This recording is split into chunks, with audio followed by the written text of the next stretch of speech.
We've all been there. Getting negative feedback, especially from someone we respect or trust, can quickly become an emotional train wreck that leaves us feeling hurt, helpless, and even a little bit hopeless. And when that feedback is repeated over time, researchers have found that it can impact our productivity, motivation, and even our employment. The good news is that we can fact check negative feedback by taking a wider view of the situation and by using some straightforward techniques to manage the message. Today on The Fix, a more positive response to negative feedback. While we can't control what happens to us, we can certainly change what happens next. Whether we become depleted by negative feedback or determined by it may have to do with something psychologists call explanatory style, the way we explain things that happen to us, the story that we tell ourselves. There are two types of explanatory style: optimistic and pessimistic. Pessimists blame failure on themselves and attribute success to external causes. Optimists do the opposite. They attribute failure to situational conditions outside their control and success to their own efforts. People with a pessimistic explanatory style will listen to negative feedback and believe that their shortcomings and their mess-ups are simply part of who they are, while individuals with an optimistic explanatory style think about criticism in terms of growth and opportunity. This is the first question we ought to ask ourselves after getting negative feedback. Is it personal?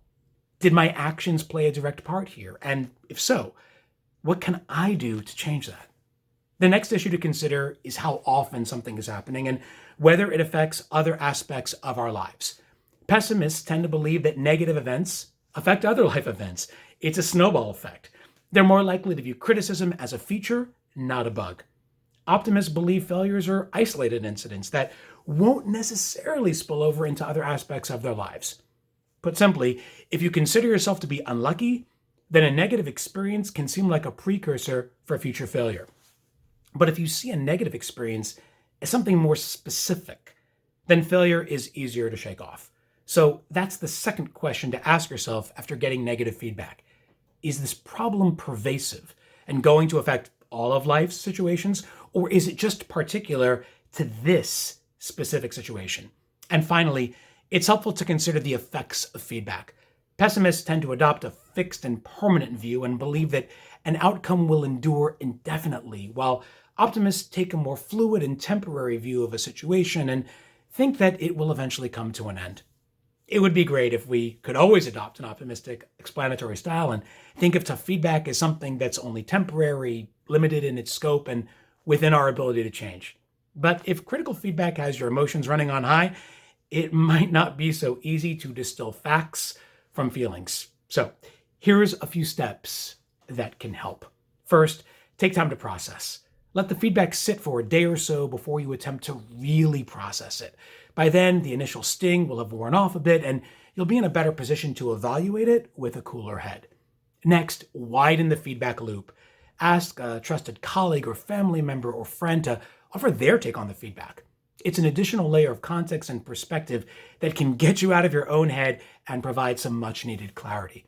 And finally, revisit the feedback you received by asking the giver for additional context and dialogue.